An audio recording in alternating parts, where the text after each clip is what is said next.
रुक जाना नहीं परीक्षा में सम्मिलित होने वाले सारे प्यारे बच्चों को मेरा नमस्कार। मैं हूँ स्मिता शर्मा और आज हम पढ़ने जा रहे हैं अंतर्राष्ट्रीय व्यापार, जो कि फर्स्ट बुक की 3rd यूनिट का लास्ट चैप्टर है। ठीक है, तो देखते हैं अंतर्राष्ट्रीय व्यापार। तो सबसे पहले देख लेते हैं व्यापार के कितने स्तर होते हैं। इस तरह का क्वेश्चन आएगा तो हम देख लेते हैं। व्यापार के 2 स्तर होते हैं। एक होता है अंतर्राष्ट्रीय व्यापार, जो कई राष्ट्रों के मध्य होता है, वो अंतर्राष्ट्रीय व्यापार कहलाता है। दूसरा होता है राष्ट्रीय व्यापार। ठीक है, ऐसा व्यापार जो राज्यों के यानी कि राष्ट्र के अंदर ही होता है, वो राष्ट्रीय व्यापार कहलाता है। देख लेते हैं अंतर्राष्ट्रीय विभिन्न राष्ट्रों के बीच सीमाओं के आर पार वस्तुओं और सेवाओं के आदान प्रदान को कहते हैं। ये 2 नंबर का क्वेश्चन आ सकता है कि अंतर्राष्ट्रीय व्यापार किसे कहते हैं। ठीक है, फिर है वस्तु विनिमय प्रणाली।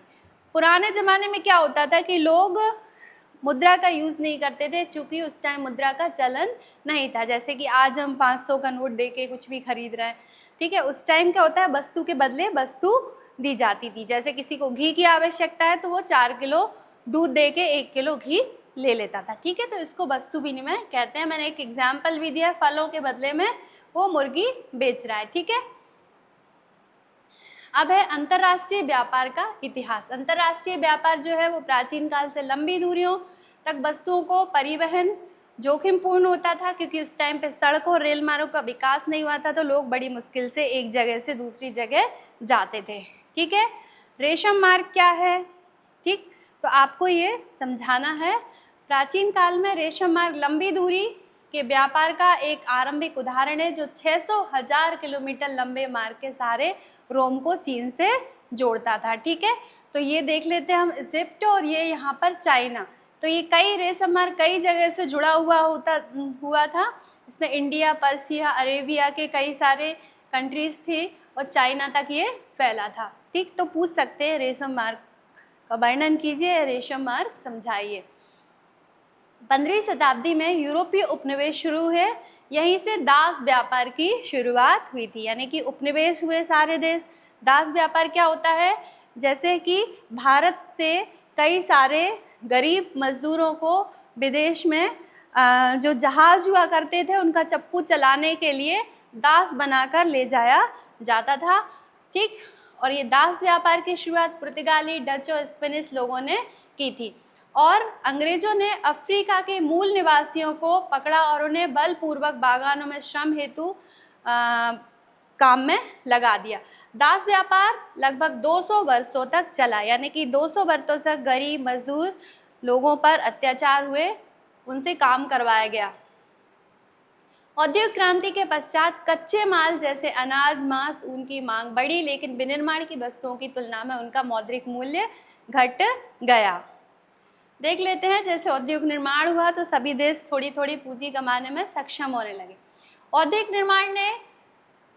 औद्योगिक राष्ट्रों ने कच्चे माल के रूप में प्राथमिक उत्पादों का निर्यात किया और मूल परक तैयार माल को वापस फौजी विश्वास होगा नया तक निर्यात कर दिया।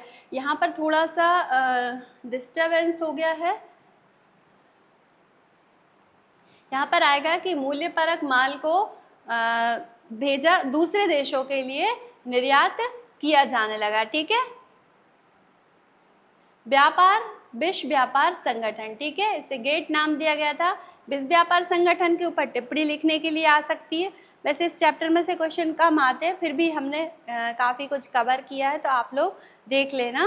ठीक, सबसे ज़्यादा प्राथमिक क्रियाकलाप पढ़ना आप लोग, फिर द्वितीय क्रियाकलाप पढ़ना, और फिर रेल परिवहन एवं संचार में से क्वेश्चन ज़्यादा उठते हैं। ठीक है, अंतर्राष्ट्रीय व्यापार में से जनरली अंतर्राष्ट्रीय व्यापार किसे कहते हैं, इस तरह के क्वेश्चन आएंगे। ठीक है, फिर भी गेट का फुल फॉर्म पूछ सकते हैं, तो व्यापार शुल्क हेतु सामान्य समझौता को गेट कहते हैं, और इसकी शुरुआत 1948 में विश्व की उच्च सीमा शुल्क और विभिन्न प्रकार की अन्य बाधाओं से मुक्त करने के लिए कुछ देशों के द्वारा एग्रीमेंट किया गया था। ठीक है, विश्व व्यापार संगठन, इसको WTO यानी वर्ल्ड ट्रेड ऑर्गेनाइजेशन, इसकी स्थापना 1995 में गेट के स्थान पर हुई थी। ठीक है, उसके बाद है अंतर्राष्ट्रीय व्यापार के आधार पर राष्ट्रीय संसाधनों में भिन्नता। ये भिन्नता 2 आधार पर थी, भौगोलिक संरचना, खनिज संसाधन और जलवायु। ठीक है, ये अंतर्राष्ट्रीय व्यापार इस आधार पर, जैसे कि कहीं पर पर्वत है, कहीं पठार है, मैदान है, तो वो क्षेत्र वो कृषि का विकास कर पा रहे हैं। से मैदानी भाग है तो वहाँ कृषि का विकास हो जाएगा, लेकिन पर्वत एवं पठारी क्षेत्रों में मैदानी भागों से वस्तुओं का आयात निर्यात किया जाता था। ठीक है। अब है खनिज संसाधन। इसमें जहाँ पर खनिज संसाधन जिन देशों के पास अच्छे थे वहाँ पर औद्योगिक विकास हो गया। जहाँ जलवायु अच्छी है वहाँ पर फसलें, अच्छी जलवायु वाली फसलें जैसे केला है, रबड़ है, कहवा है, ये उत्पादित की गई। अब है जनसंख्या कारक। विभिन्न प्रकार की संस्कृतियों में कला तथा हस्तशिल्प के विभिन्न रूप विकसित हुए। जैसे चीन में उत्तम कोटि का पर्सलिन यानी चीनी मिट्टी का सामान, आज ही भी हम देखते हैं कि चीनी मिट्टी का सामान बहुत ज़्यादा मात्रा में बेचा जाता है। घरों में भी चाय पीने वाले कप हैं वो भी ज़्यादातर चीनी मिट्टी के हैं। तो ये भी एक बहुत बड़ा व्यापार, अंतर्राष्ट्रीय व्यापार का कारण बना। फिर है जनसंख्या का आकार। हालांकि इसमें से बहुत कम पूछेंगे, फिर भी हम देख लेते हैं। सघन जनसंख्या वाले देशों में आंतरिक व्यापार अधिक होता है, क्योंकि आंतरिक व्यापार इसलिए अधिक होता है क्योंकि जनसंख्या अधिक है और सामान की खपत अंदर ही देश में ही हो जाती है। जबकि बाह्य व्यापार कम मूल्य वाला होता है, यहाँ पर अधिकांश भाग स्थानीय बाजारों में ही खप जाता है। ठीक है। यहाँ पर बच्चों की मांग कम होती है क्योंकि निम्न जीवन स्तर के लिए महंगी आर्थिक वस्तुएं खरीद पाने में लोग समर्थ नहीं होते हैं। ठीक। अब है आर्थिक विकास की प्रावस्था। देशों के आर्थिक विकास के विभिन्न अवस्थाओं में व्यापार की गई वस्तुओं का स्वभाव परिवर्तित हो जाता है। इसमें विदेशी निवेश की सीमा से भी क्वेश्चन नहीं आएगा, आगे बढ़ जाते। परिवहन। पुराने समय में परिवहन के पर्याप्त समुचित साधन का अभाव था, जिससे कि स्थानीय क्षेत्रों में बाजार नहीं हो सकता था। ठीक है। पूछ सकते हैं कि पहले अंतर्राष्ट्रीय व्यापार किन कारणों से कम होता था, तो परिवहन भी ले सकते हैं। ठीक है। जनसंख्या भी हमने यहाँ पर पढ़ा, विदेशी निवेश की सीमा भी पढ़ा, ये थे। ठीक है। अब चूंकि आज जो है वो रेलवे परिवहन और समुद्री परिवहन बहुत ज़्यादा विकसित है, तो अंतर्राष्ट्रीय व्यापार भी विकसित हो गया है। अब अंतर्राष्ट्रीय व्यापार के मूल्य पक्ष। इसमें व्यापार का परिमाण, इसमें व्यापार की दिशा पर टिप्पणी लिखने के लिए आती है, ये जरूर तैयार कर लीजिए कि ऐतिहासिक रूप से परिवर्तनकालिक विकासशील देश मूल्यपरक वस्तुओं तथा शिल्प आदि की वस्तुओं का निर्यात किया करते थे पहले। ठीक है। शिल्प आदि की वस्तुओं का अधिक निर्यात होता था, जो यूरोपीय देशों को निर्यात की जाती थी। लेकिन 19वीं शताब्दी के दौरान व्यापार की दिशा में चेंज हुआ। अब यूरोपीय देशों में विनिर्माण वस्तुओं को अपने उपनिवेश में खाद्य पदार्थों तथा कच्चे माल के रूप में निर्यात करना शुरू कर दिया। जैसे कि अंग्रेज यहाँ से पहले ज़बरदस्ती मसाले और चाय वगैरह ले जाते थे, लेकिन आज हम उसको निर्यात कर रहे हैं। लेकिन पहले जो था वो ज़बरदस्ती ले जाते थे, आज और चाय पत्ती का जैसे वो कच्चा माल लेके गए और वहाँ से डिब्बा बंद पैक करके पक्का माल तैयार करके हमारे देश में बेचते थे। अब व्यापार की दिशा में परिवर्तन हुआ है। हम चाय पत्ती का मशीनरी करते हैं, यहीं पे यंत्रों के द्वारा डिब्बा बंद करते हैं और अब विदेशों को निर्यात करते हैं। ठीक है। अब है व्यापार संतुलन। ये बहुत इम्पोर्टेंट है, पूछ लेते हैं। व्यापार संतुलन पर टिप्पणी लिखिए। व्यापार संतुलन एक देश के द्वारा अन्य देशों को आयात एवं इसी निर्यात की गई वस्तुएं एवं सेवाओं की मात्रा का प्रलेखन होता है।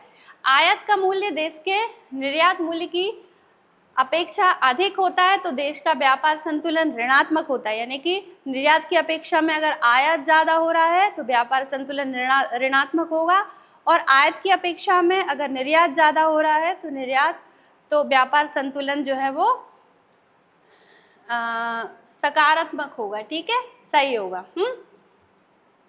ये लिखा हुआ है धनात्मक होता है या अनुकूल होता है। यदि निर्यात का मूल्य आयात से अधिक होगा तो निर्यात संतुलन व्यापार संतुलन जो है वो धनात्मक होता है। ठीक। अब मुक्त व्यापार की स्थिति। कुछ देश जो है मुक्त व्यापार की स्थिति यानी कि बिना टैक्स के भी लोगों को अपनी वस्तुएं देश में बेचने के लिए आमंत्रित करते हैं, वो मुक्त व्यापार की स्थिति होती है। भूमंडलीकरण और